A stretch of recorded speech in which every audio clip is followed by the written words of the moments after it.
Ah, muito boa noite, sejam todos muito bem-vindos por aqui.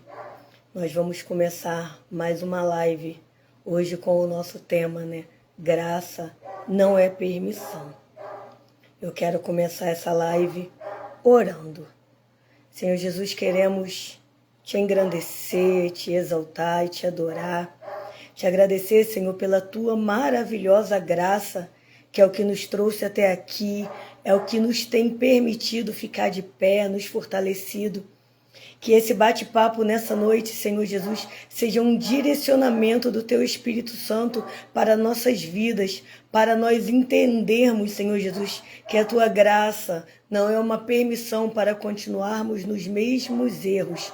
Que a Tua graça, o Teu amor e a Tua sabedoria se faça presente em nosso meio, em nome de Jesus. Amém.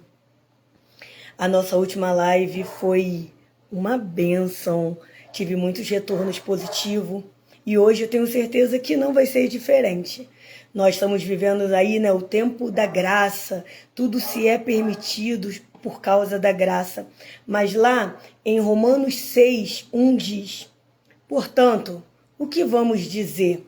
Será que devemos continuar vivendo no pecado para que a graça de Deus aumente ainda mais?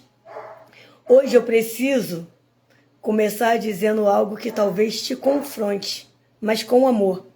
A graça não é permissão para permanecer igual.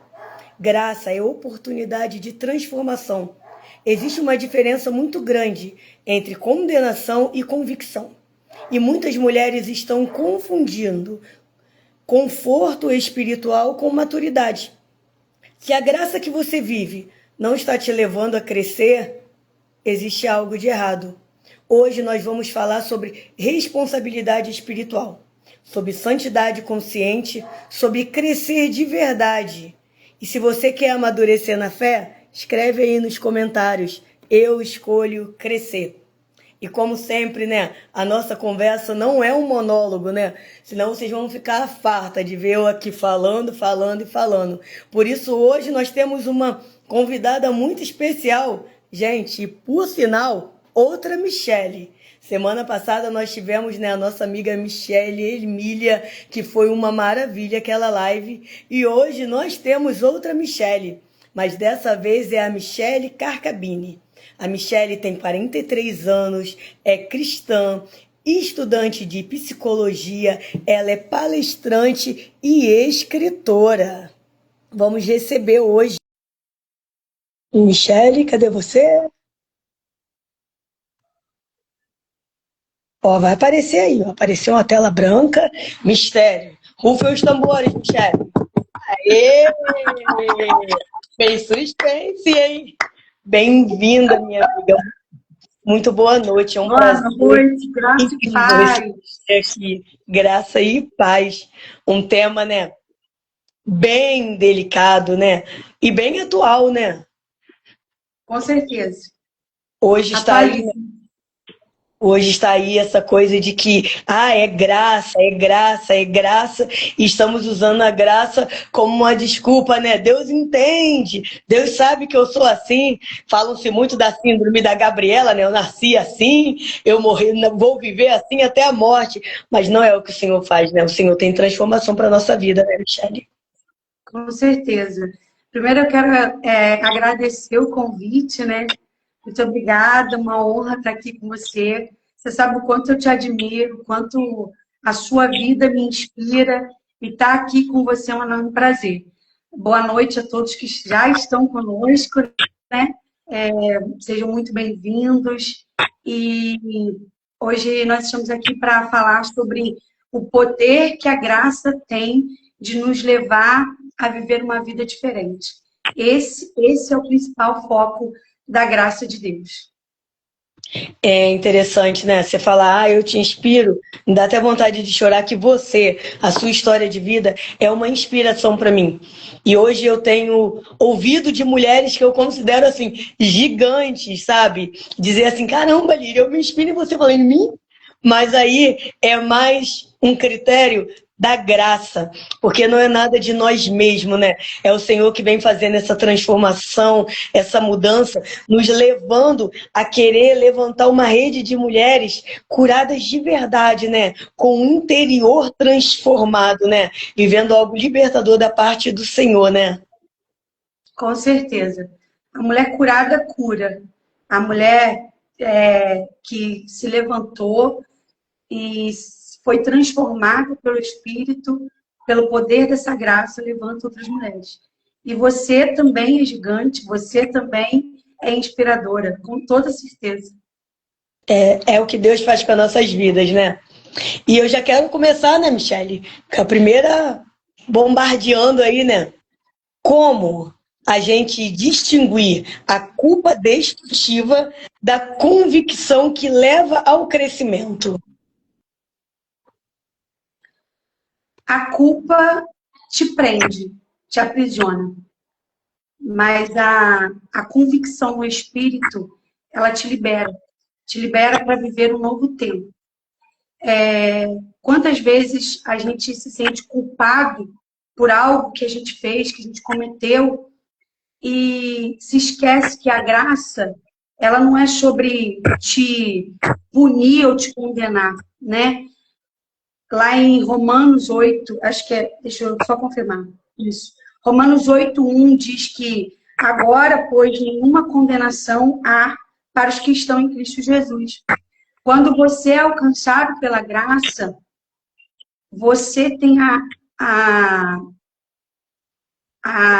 como que eu posso dizer? Você é liberto da culpa.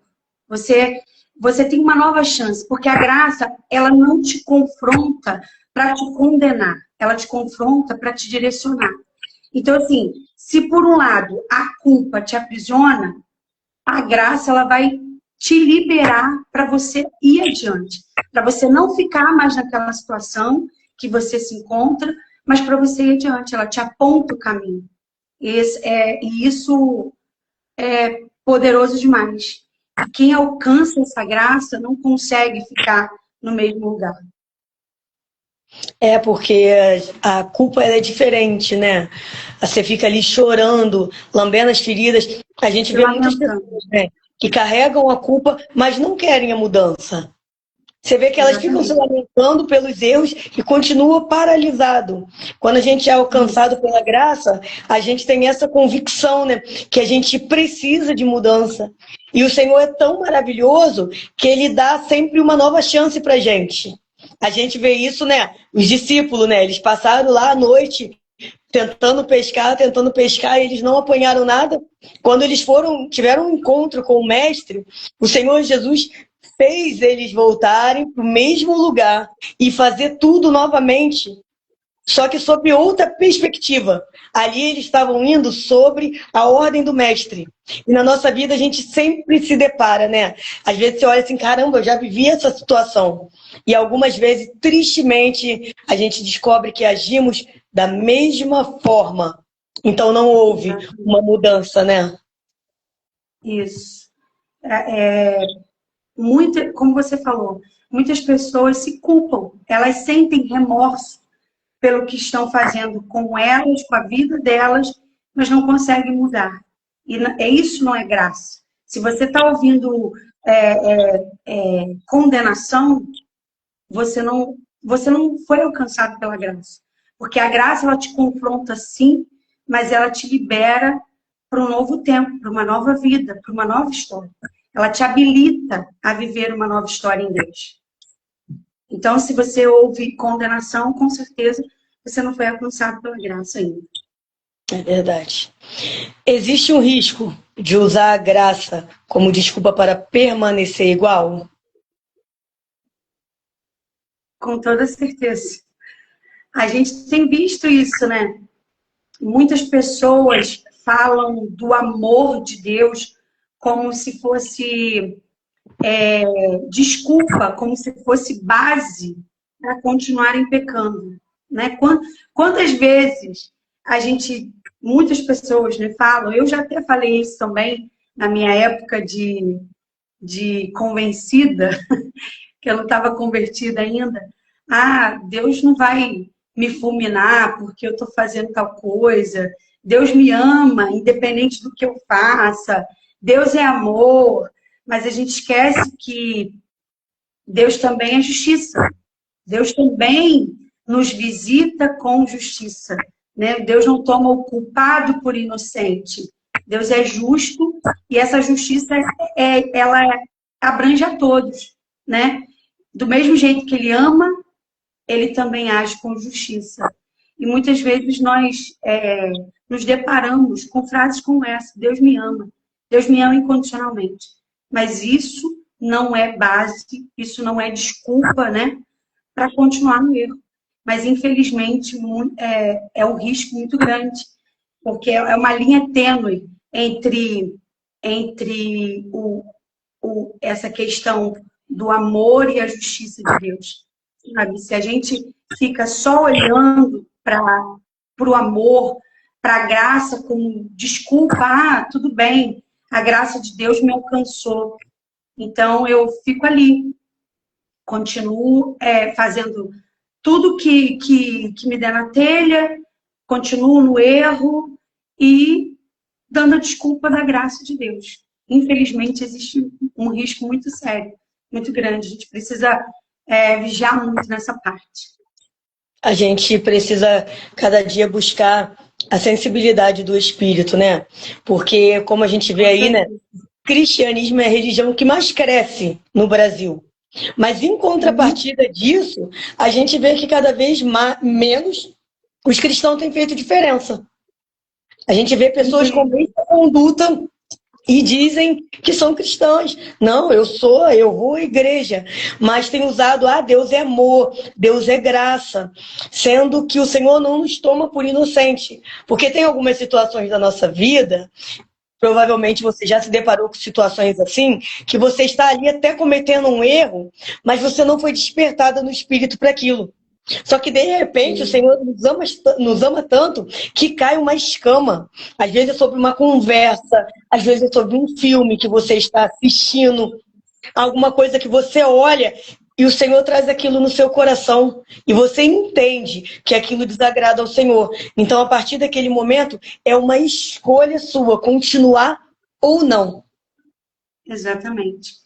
É quando a gente fere a santidade de Deus, mesmo sem perceber, e a graça vem e nos confronta, nos direcionando e nos apontando um caminho diferente, o caminho de santidade. Nós temos vivido num tempo, eu creio sim, no tempo do arrebatamento, que a volta do Senhor Jesus está muito perto. E isso tudo tem ficado muito... Temos vivido um evangelho muito raso, muito superficial. As pessoas não querem mais ser confrontadas, não querem mais viver uma cura por inteiro, né? Hoje se luta tanto aí pela aparência, né? Para estar tudo bonitinho, tudo puxadinho, tudo se arruma lindamente para ir na igreja e o interior está morrendo, né? Muita gente morrendo por dentro, porque não quer abrir mão. Queremos se enquadrar aos padrões do mundo. E não é para isso que o Senhor chamou a gente. Então as pessoas não querem falar sobre cura. E se separar para pensar, hoje a gente chegou num tempo que muito se fala sobre cura, né? Programas de cura, encontro de mulheres saradas para sarar, mulheres transformadas, mulheres restauradas. Mas aí a gente vai lá, a gente acumula toda aquela informação. E quando chega em casa, quando a gente chega diante dos maiores desafios da nossa vida, a gente continua exatamente igual. E nada muda, nada se transforma. Até esse encontro real que a gente precisa, né, ter a cada dia ali no nosso secreto com o Espírito Santo, para ele nos ajudar. Porque não é fácil. Mas quando a gente se apaixona pelo Mestre, né, quando a gente quer agradar o coração de Deus, vale a pena, né? Com certeza. Quando a graça nos encontra, essa verdade revelada, não tem como resistir, né? Sim. Como se dizem, a graça é irresistível. A gente não consegue resistir a algo irresistível. A graça de Deus, ela nos alcança e não tem como. Se você teve um encontro com a graça, não tem como continuar da mesma forma. É uma utopia dizer que você encontrou a graça e continua do mesmo jeito em que você estava. Não tem como. Essa fala não se encaixa. Ou você encontrou a graça, ou você e foi transformado, ou você simplesmente não encontrou. Infelizmente, muitos de nós ainda precisa ser achado por essa graça, precisa ser encontrado por essa graça, que transforma. É porque o Evangelho ele fala de renúncia, né? A gente tem dois grupos distintos. As pessoas que permanecem no mundo dizendo assim: eu vou acertar tudo que precisa ser acertado e depois eu vou para a igreja. Que a gente sabe que eles não vão conseguir sozinhos. E tem aqueles que isso fosse possível, né? Pois é. E tem aqueles que encontraram um refúgio no Senhor, mas descobriram a palavra graça e usam ela para permanecer da forma que está e não vive livre, vive escravo, né? Como na live passada a gente falamos sobre coisas que te prendem ao Egito, é a mesma linha de raciocínio. Porque você está aqui, mas continua preso às velhas práticas de lá atrás, né? Sim, isso. Não houve um verdadeiro encontro, uma libertação completa, né? É verdade. Michele, por que a responsabilidade assusta tanto as pessoas? Por quê? Exatamente pelo que você falou, né? Porque a responsabilidade exige de nós mudança. E a mudança dói.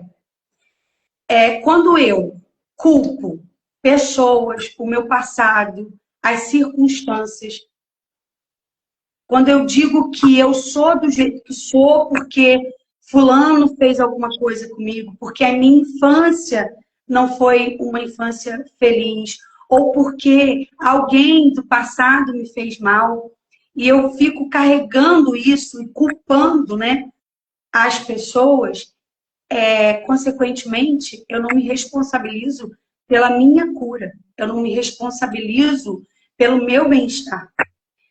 E a gente se esquece que ninguém vai vir salvar a gente. Jesus nos salvou, a graça nos alcançou, mas existe um processo até você estar pronto, né? E claro, meu coisa começou a cair aqui.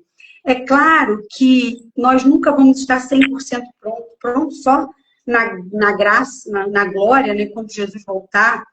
Mas existe um processo de santificação, de cura, de libertação. Mas isso só acontece de verdade quando eu me responsabilizo pelo meu bem-estar e pela minha evolução. Enquanto eu culpar o outro ou as circunstâncias, nada muda. Nem eu mudo. Porque se é culpa do outro, então eu estou do jeito que estou, porque o outro é culpado. Então isso não me gera mudança.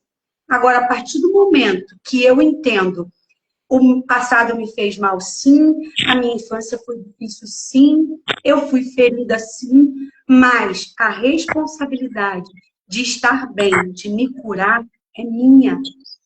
Claro, com a ajuda de Deus, com a ajuda da graça, mas aquilo que precisa ser feito aqui na Terra, por você, é você quem vai fazer.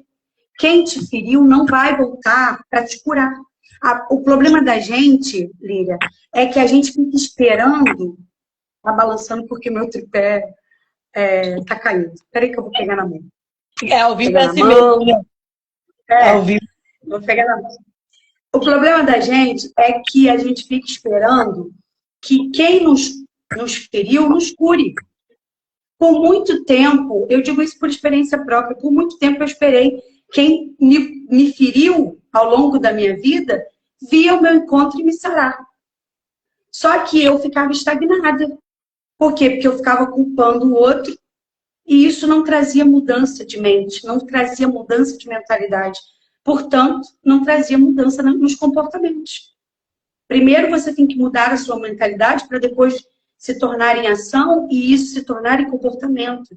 E o comportamento em estilo de vida.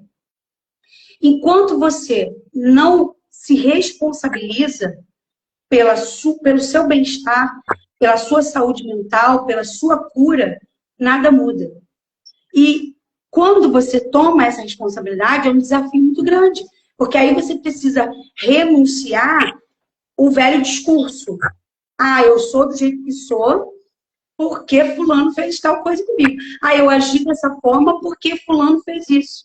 Mas a responsabilidade do que o outro faz, mesmo que seja com você, não é sua.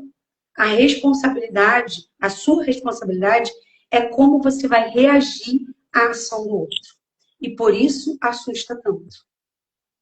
Porque às vezes a gente é tomado mais por um senso de vingança, né?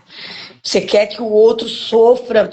E quando a gente olha de fora, parece que a vida da pessoa que tanto nos prejudicou está tão bem, a gente começa a trazer sofrimento pra gente. Porque você quer que a outra pessoa sofra ou que a outra pessoa sinta pena do que fez com você, se sinta arrependido, a pessoa não está nem aí. E Ela quando a gente sinta, pega a né? responsabilidade, né, é diferente. Porque às vezes, quando você é a diferente. pessoa para falar, eu sofri abuso, algumas pessoas ouvem achando que você está querendo se fazer de coitada, que você está querendo ficar lambendo feridas. Só que não. Eu, durante muito tempo, eu tive muito receio de falar. Eu cheguei no processo quando eu escrevi o meu livro. Depois, quando ele estava pronto para ser lançado, eu falei, caramba, como agora que eu boto isso para fora, para pessoas fora da família, né? Saber ali, que ela sofreu abuso. Como que as pessoas vão me olhar? Ou como que isso vai ser refletido na vida de outras pessoas? Mas quando, na verdade, não é para lamber ferida, é para dizer que um dia isso quase me matou. Mas eu fui Exatamente. alcançada pela graça e eu assumi a responsabilidade de entender que eu sou responsável pelo meu processo de cura. Eu ficar querendo Exatamente. correr pelo que me fizeram, eu querer ficar ali lambendo aquela ferida, não ia resolver. Eu precisava me levantar. E quando a gente se levanta, a gente descobre que a gente não está sozinha. E você descobre pessoas que passaram por coisas piores que você fica um tanto até com vergonha. Você, foi nem tão ruim assim para mim, né? Não desmerecendo. A gente sabe que cada sofrimento é único, né? Cada um vai Cada um sente de enfrentar. um jeito. Cada um sente de um jeito. Mas quando há essa responsabilidade, esse movimento, a gente descobre que a gente não está sozinha. E eu creio que o Senhor chegou Exatamente. no tempo da gente arrancar as máscaras. Da gente arrancar. Sabe por quê? Shelly, antes de eu me afastar da igreja, eu fiquei 12 anos no ministério. Eu era ativa, eu trabalhava, eu tinha meus filhos. Só que as feridas, os traumas, as dores, estava tudo embaixo do tapete, porque eu fui convencida de que o silêncio é a cura. Mas Exatamente. eu descobri, né? Infelizmente, Davi fala que infelizmente, quando ele desculpa. silenciou, quando ele silenciou a voz dele, os ossos dele se secaram. Ficar.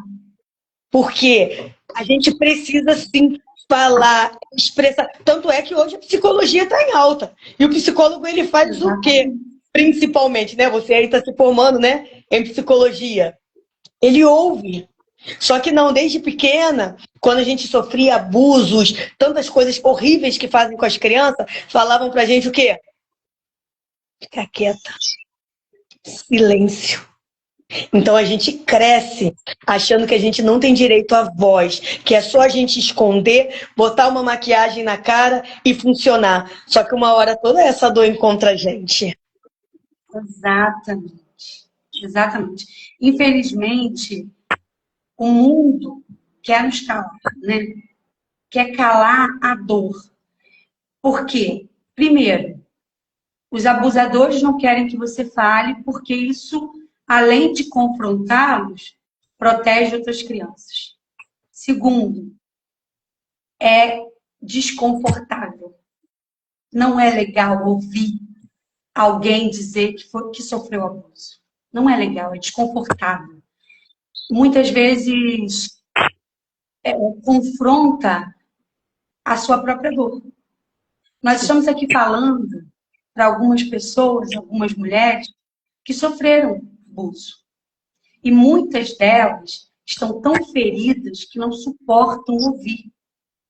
E preferem ou sair da live, ou não, ou tipo, criticar, dizer que a gente está fazendo vitimismo, que a gente está se vitimizando, ou que a gente está exagerando, enfim. Por quê? Porque ainda dói, né? Quem ainda não está preparado para falar, nunca vai entender quem fala. Eu costumo dizer que há cura na fala. Eu me curei falando. Eu falei de todos os meus traumas durante muito tempo, durante horas e horas a fio, em terapia, com líderes espirituais, às vezes com pessoas amigas.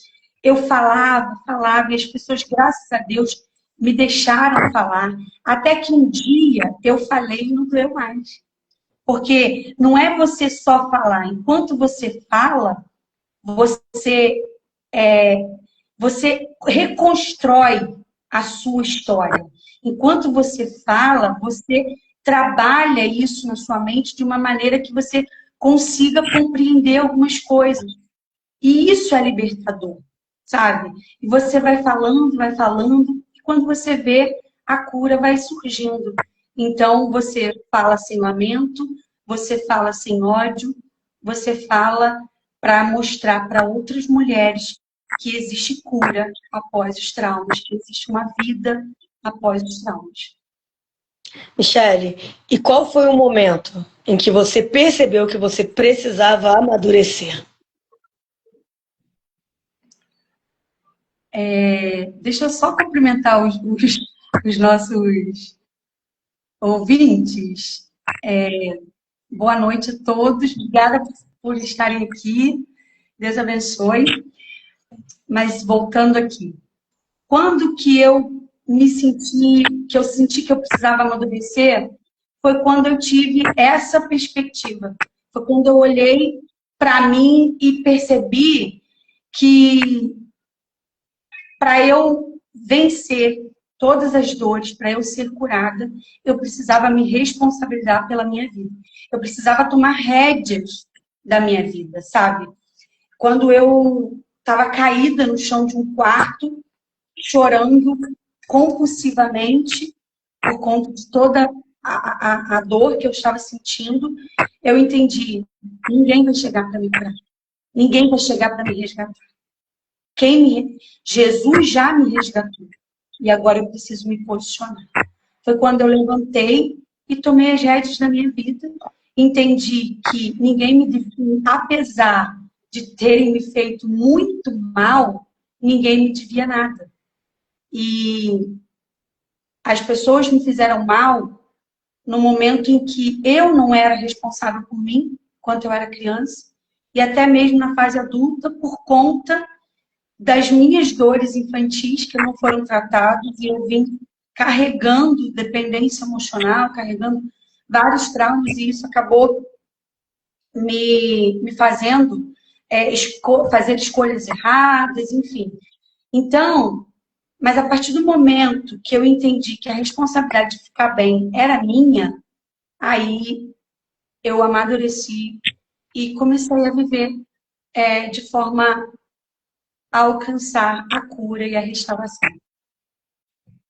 Deixa eu ler um comentário aqui da minha amiga Michele Gomes. Boa noite. Muito importante a autorresponsabilidade. Entender que, embora alguém feriu você, você pode assumir as rédeas. E é exatamente isso que a gente está falando. Você aí está nos ouvindo, tem algo importante para falar, pode deixar aí nos comentários. A Michele falou bem, né? A gente assumir as rédeas, porque às vezes o desejo da gente punir o outro é tão grande. Quantas das vezes a gente pergunta assim, Deus, eu tô aqui quebrada, sofrendo, e o outro tá lá vivendo uma vida maravilhosa, uma vida longa, não vai penar em nada, não. É porque a gente tem um senso de justiça, um senso de vingança. E como você falou aí, Michele, eu acredito que a gente não pode falar todas porque nós somos seres limitados, mas que a grande maioria das mulheres que sofreram traumas, abusos em suas infâncias, tiveram sua voz silenciada, em algum momento da vida, elas vão cair em relacionamentos abusivos. Porque a gente não foi treinada para identificar. Eu vivi um relacionamento que eu achava que eu era feliz, era aquilo ali, estava tudo bem. Porque eu não tive referência de amor. O amor que foi me ensinado era aquele amor. Então, eu cheguei nesse momento e achei que aquilo que eu estava recebendo era amor. Porque foi o amor que eu recebi. Foi o amor que eu recebi. Aí as pessoas às vezes vão olhar para você, né, e falam assim, gente, fulana apanha porque ela não sai. Fulana talvez cresceu apanhando. Gente, fulana é traída. Porque, gente, uma vez uma amiga falou para mim algo que eu nunca esqueci, que o problema mais fácil de você resolver é o problema do outro. Se você me dá, Michele, qualquer problema seu, eu resolvo para você agora. Amiga, é assim. Faz isso, faz aquilo, faz isso, faz aquilo e resolveu. Agora, os meus... Impressionante. Os meus estão escondidos. Estão embaixo do tapete. Porque a gente tem sempre um palpite. E a gente acaba sendo mulheres que afastam e não que aproximam. Porque chega, né, a amiga lá que tá com a árvore de Natal na cabeça, todo mundo sabe que aquele marido dela faz, mas aí você fala, por que você não larga ele? Você é bonita, você merece algo melhor. Mas será que a amiga que você está falando, será que ela sabe que merece algo melhor? Ou ela foi tratada como trapo, como lixo, como alguém sem voz? Exatamente.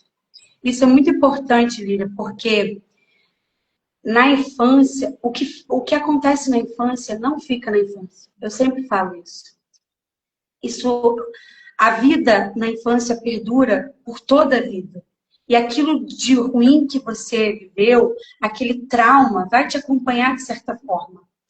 E quando você é abusada na infância, quando você sofre um abuso, infelizmente, esse é o primeiro amor que você conhece. É a forma de amor que você conhece. E aí, essa forma de amor é o quê? Abusiva, tóxica, doente. E na fase adulta, se você não trata desse trauma, o que acontece?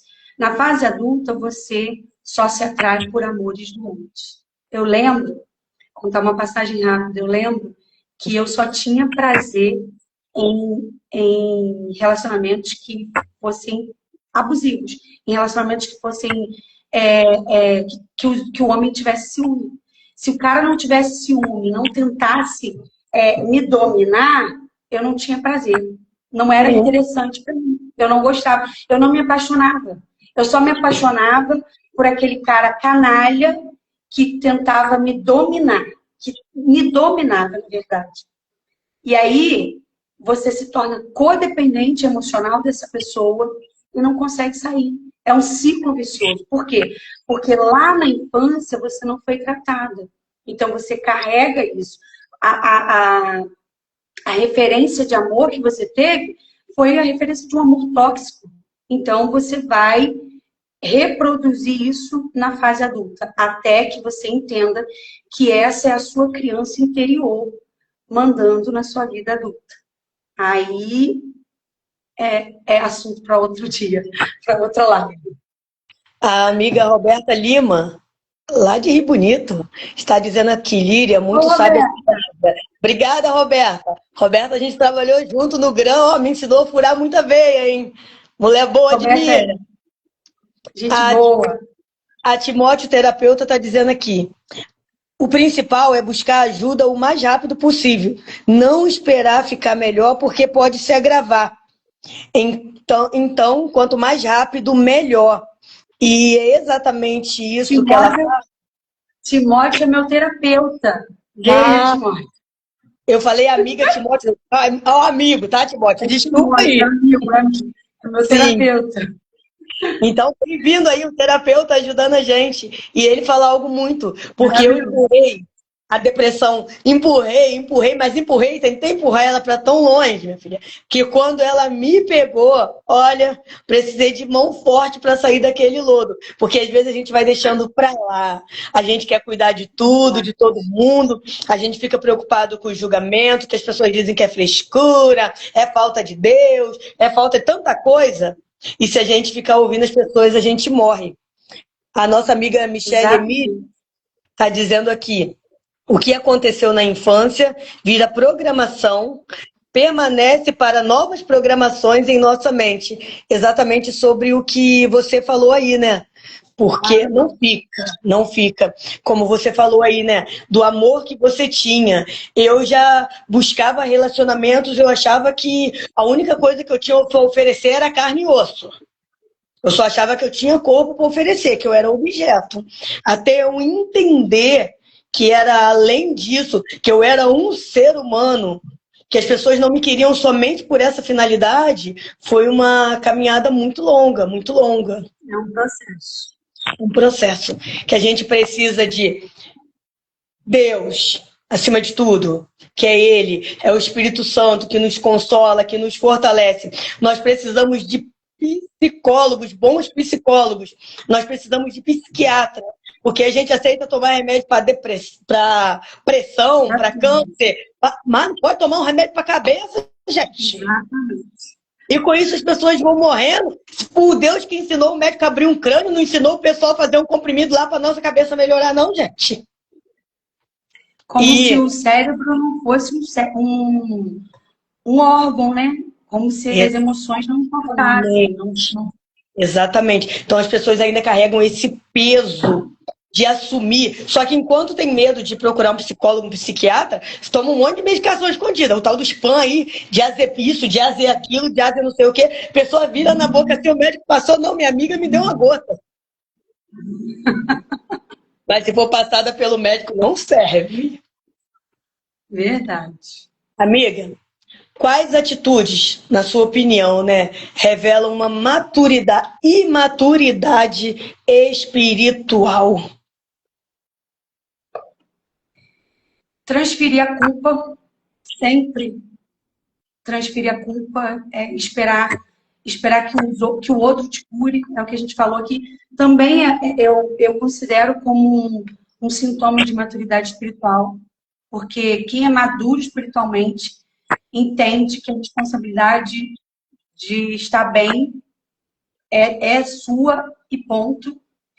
E outra que eu acho bem importante é confundir a atitude humana com a atitude de Deus. É achar que Deus é culpado pela atitude do homem. É você querer desistir da sua vida com Deus pelo que o outro faz. Isso, para mim, é um indicador bem forte de maturidade espiritual. Você falou tudo. A pessoal aqui no comentário, né? A Michelle falando, eu falo com algumas irmãs que precisa tratar, ainda que seja com medicações. A Michelle falando, Deus e os psicólogos, amém. Bota os dois juntos, que a fórmula é certa. E sobre... Tem momentos na vida da gente que a gente precisa, né? De medicação. Isso não quer dizer que vai tomar medicação pro resto da vida. Que vai, sim, né? É uma fase, né? É uma fase. Momentos que a gente precisa. A gente precisa. Porque igual, terapia é vida, gente. Você tá com a diabetes lá alto, né? O médico te passa o quê? Passa o remédio e dieta. É a mesma coisa. Você vai tomar um remédio e vai pro psicólogo para ele te ajudar ali, né? Como o psicólogo Timóteo botou aqui, ó, é importante conhecer os pontos fortes e fracos. Tu vai tomando um remedinho aqui, vai organizando o pensamento ali, até você passar. Porque o importante, Chad, é passar. Teve um período que eu achei que nunca ia parar de doer. De verdade, sabe? Eu falava assim, Senhor, nunca vai parar de doer. Eu vou sentir essa dor para sempre. E foi de muitos anos, eu tô falando de mais de 30 anos, né, de vida.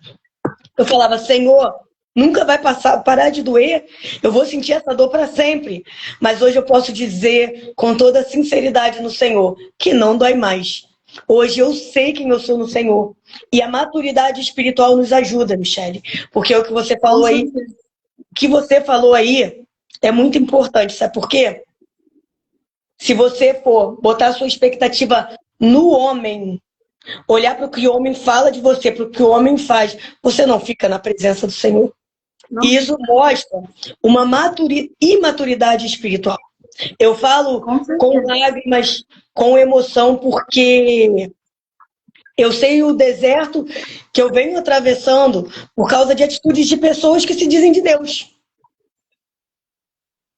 E se a gente não firmar essa estaca no Senhor, se jogar aos pés dele e falar, Senhor, me ajuda, me fortalece. A gente não diz que é fácil, não é fácil. Só que a gente precisa entender que Deus não é responsável pelas atitudes das outras pessoas. Exatamente. E tem uma carrancada de gente dizendo que agora é do Cristo em casa, que não vai mais à igreja, eu sigo Deus no meu coração, porque eu fui na igreja, o pastor fez isso, o fulano fez aquilo, a irmã fez isso, eu fiquei doente, não vieram me visitar. Quando, na verdade, a nossa fé, a nossa força, a nossa raiz tem que estar afincada no Senhor. No Senhor, porque o homem, ele vai decepcionar a gente dentro da nossa casa, não é? O homem é falho. O homem é falho. E nós também decepcionamos os outros. Exatamente. Nem sempre a gente corresponde à expectativa do outro. E isso é normal. Tantas pessoas nos decepcionam quanto nós decepcionamos. Né? Nós somos humanos, isso acontece. Nem sempre a gente vai ter uma atitude que agrada o outro, né? Não é sobre isso. A gente precisa entender que do mesmo jeito que a gente é ferido, a gente também muitas vezes fere. Porque, né, quantas vezes o ferido fere. Enquanto a gente está sangrando, a gente não percebe, mas muitas vezes a gente sangra no outro. Mesmo sem querer, mesmo inconscientemente, sabe? Uma palavra, uma atitude. E a gente não pode focar nisso, né? Por isso que o nosso foco tem que ser Jesus. E quando a gente transfere essa culpa, ou quando a gente confunde isso nos mostra uma imaturidade, né? A gente ainda não entendeu quem Deus é, quem realmente interessa, quem realmente importa, né? E o que importa é Deus, a sua soberania, a sua vontade, enfim. E sobre esse processo, que você falou aí na maturidade espiritual, e diante do processo que eu estava vivendo, a palavra que o Senhor me deu, eu até compartilhei algo sobre, que foi sobre a chegada de Paulo em Malta, né? Que quando ele foi picado pela víbora, eles falaram, esse homem é um homicida, hein? Escapou lá do naufrágio, agora a ira de Deus não deixa ele morrer, não deixa ele viver. Ele foi lá, sacudiu a cobra e ficaram lá vigiando, esperando ele morrer. Quando eles viram que Paulo não morreu, eles falaram o quê? Certamente esse homem é um Deus. Então, dependendo do que a gente estiver passando, as pessoas vão ter opiniões diferentes ao nosso respeito. E se a gente for basear a nossa conduta de acordo com o que eles falam, a gente não vai ficar firme no Senhor. Exatamente. Porque eles sempre vão ter uma opinião. Você vê que a mesma boca, opiniões diferentes, direcionadas ao mesmo homem. Então a boca que hoje te abençoa, diz que você é uma bênção, que você é top, talvez porque você está sendo útil, vai ser a mesma boca que amanhã vai dizer que tu não presta, que tu é um ser humano horrível. Então a gente precisa, e o Senhor sempre envia escape, Ele envia livramento, Ele envia provisão. O Senhor não abandona a gente. Exatamente. A gente quer já deixar uma palavra para você que está nos assistindo, que talvez você está afastado da igreja por causa de atitudes de pessoas, ou talvez você esteja fria, desanimada com o Senhor por causa de atitudes de pessoas. Os seres humanos foram eles que botaram Jesus na cruz, gente. O que vai ser de mim? Jesus perfeito, curando todo mundo, parar na cruz, com a morte humilhante, zombar dele. Jesus, e a gente está querendo passar impune. a gente não vai passar. Eu sei que dói, mas você tem um socorro. E o seu socorro é aquele que tem a mão furada. E a mão dele foi furada por fazer o bem. Os pés dele foram pregados por fazer o bem.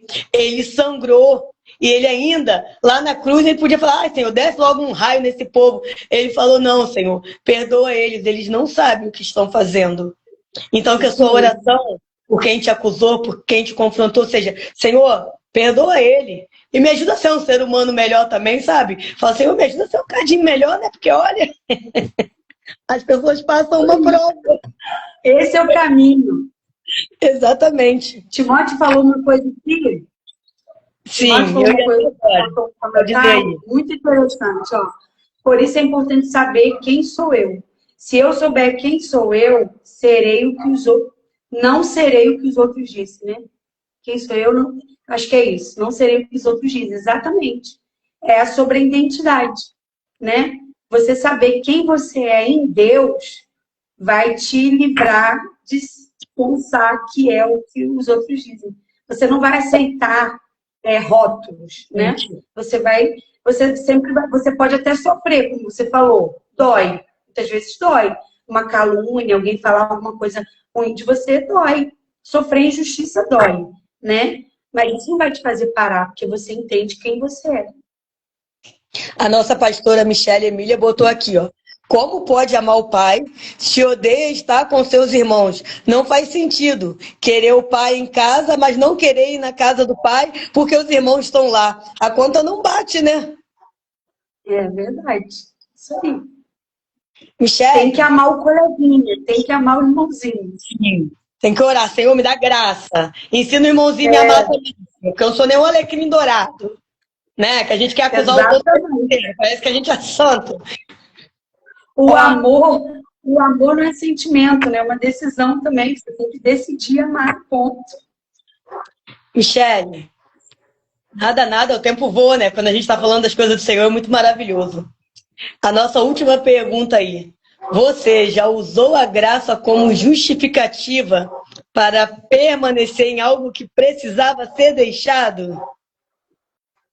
Infelizmente. Quem nunca? Já usei, com toda certeza. A graça, ela é o poder que te habilita a obedecer, né? Ela te dá forças para vencer o pecado. Mas muitas vezes a gente usa de forma errônea. A gente buga, né? Como diz aí na internet, a internet bugou. E às vezes a gente faz isso com a graça. A gente distorce o verdadeiro sentido da graça. A gente coloca ela como desculpa. Ah, Deus não vai me fulminar se eu continuar fazendo isso aqui. Ou Deus não vai me fulminar se eu não fizer isso aqui. Porque também tem isso, né?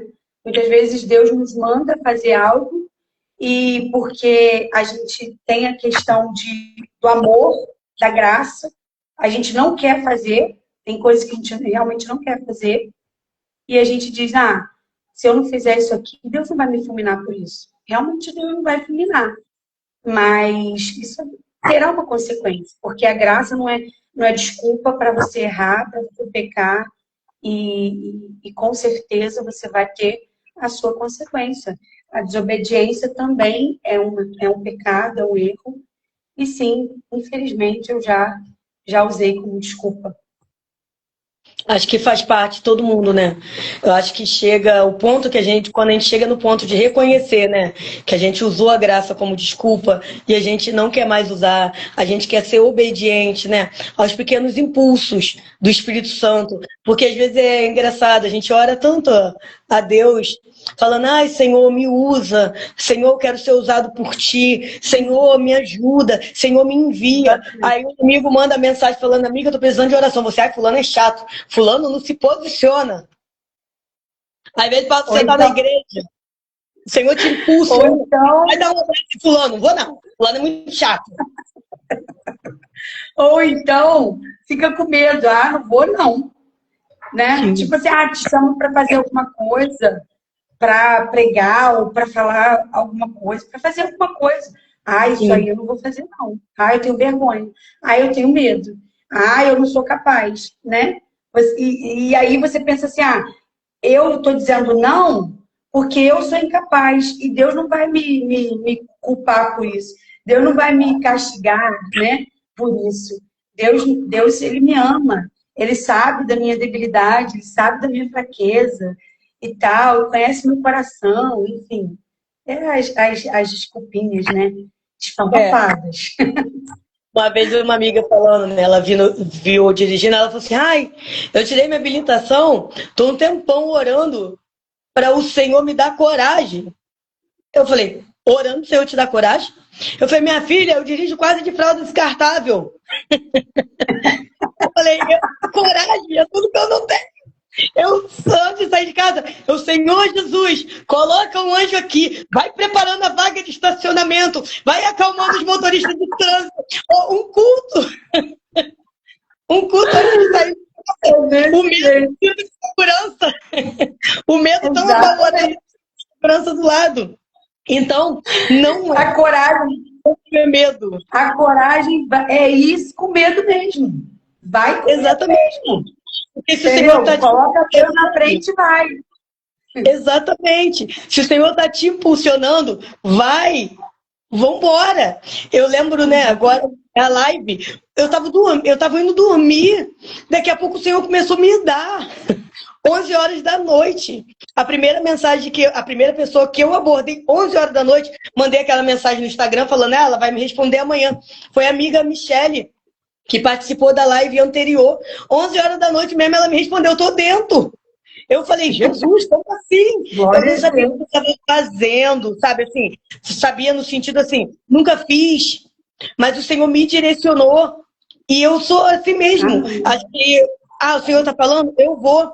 E a gente recebe retornos positivos, a gente vê os negativos, a gente observa muita coisa, mas a gente decide ignorar, porque eu tenho certeza de uma coisa, que eu caminho sob a direção do meu Senhor. Então vai eu, vai o medo, vai meu marido, vai minhas filhas, que aqui em casa embarca todo mundo junto comigo. A minha produção tá aqui, ó. Uma testando o som, outra testando a luz. O marido, tô aqui intercedendo por você. E o Senhor que nos garante. Porque se a gente esperar o medo desaparecer, esperar apoio de outras pessoas, às vezes, muitas mulheres estão deixando a vida passar, porque estão sentadas esperando que algo aconteça. Quando o Senhor, ele faz o caminho, você só bota o pé e ele vai fazendo, né? Ele vai fazendo. Enquanto a gente espera validação e apoio de pessoas que não fazem parte do propósito, você fica paralisado. Que às vezes você vai ter que ir sozinha mesmo. E tá tudo bem. Porque Deus está no controle, Deus está na direção. E às vezes as pessoas, Michele, não acreditam no que o Senhor colocou na sua vida. E o pior é que às vezes são pessoas assim, pessoas de Deus, pessoas de oração, pessoas que talvez por conhecerem o seu passado, te viram naquela situação lá no mundo, aí olham para você, agora é santa, agora quer dar uma de Deus. Então fazem tudo para prosseguir. E se você parar nisso, você vai ficar estagnado, vai culpar Deus quando a culpa não é de Deus. Deus só quer que você dê o primeiro passo, só continue. Eu falo muitas das vezes, Michele, eu não sei o que eu estou fazendo, eu só estou fazendo. O Senhor está falando, eu faço. Então vamos embora, Deus. Exatamente, isso aí. Só Coragem não é ausência de medo, coragem é ir mesmo com medo, né? É acreditar que vai dar certo no final. E as pessoas que te conhecem há muito tempo, as pessoas da intimidade, elas custam entender que você não mora mais lá no passado. Elas custam entender que você evoluiu. Elas custam entender e aceitar. Muitas delas não evoluíram. Muitas delas continuam lá no passado, mesmo que inconscientemente, né? A gente já acabou de falar. Existem pessoas até mesmo na igreja, agarradas ao passado, né? E aí não conseguem ter uma visão de você evoluída.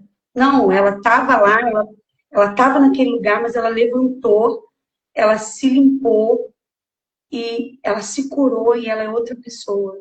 Deus transformou a vida dela e ela é capaz, sim, ela entrega, sim. Infelizmente, muitas pessoas, na intimidade, vai olhar para você do passado. Não, ela vai ter dificuldade de olhar você no hoje, infelizmente. O amigo Timóteo botou aqui, ó. Tem que conhecer as escrituras. Assim como eu fui com Moisés, serei contigo. Isso A aí. Michele botou, com Deus somos maioria, então anda sobre a palavra. Verdade, muitos são os que invalidaram o chamado. E assim, eu queria te convidar, Michele, a deixar uma palavra aí final para as pessoas que nos acompanharam aí nessa live, agradecendo desde já o carinho de todo mundo por estar aí nesse bate-papo. Quem sabe você não pode ser convidada para o próximo, hein? Tenha projeto. Fique à vontade, Michele. Eu quero agradecer muito a você, Lídia, mais uma vez, por essa oportunidade. Foi uma live muito proveitosa. Eu fui ministrada aqui, eu confesso, que Deus falou comigo profundamente. E eu tenho certeza que também falou com os nossos ouvintes. Eu quero agradecer a cada um que esteve conosco esse tempo, que participou conosco. Foi de grande importância, foi muito importante para nós. E eu quero dizer uma coisa. Deus é o Deus que redime toda e qualquer confusão. Não importa o que você passou, não importa o que você esteja passando hoje, Deus pode fazer infinitamente mais do que você pensa, infinitamente mais do que você pede. A graça de Deus te alcança, te salva e te direciona para um tempo novo. Por isso, levante-se, receba a graça de Deus nessa noite e seja livre, em nome de Jesus. Amém, graças a Deus. Então, é isso, né? Graça não é peso, mas também não é desculpa. Hoje entendermos que crescer dói, mas ficar estagnado custa ainda mais caro. Tem muita coisa boa para Deus fazer na sua vida e através da sua vida. Deus coloca algo dentro de nós maior do que a gente pode imaginar. Só que no momento de dor, a gente tende a ficar cego. Se há 4 anos atrás, quando eu estava lá afundada na depressão, achando que para mim só existia a morte, eu nunca conseguiria imaginar Líria Cunha, escritora, palestrante, sendo ouvida por outras mulheres. Porque se você mostrasse a foto de uma barata e a minha, qual que tem mais valor? Eu ia considerar a barata e sem mentira. Eu não tinha autoestima nenhuma, eu não tinha valor nenhum. Mas o Senhor entrou e transformou com a graça dele.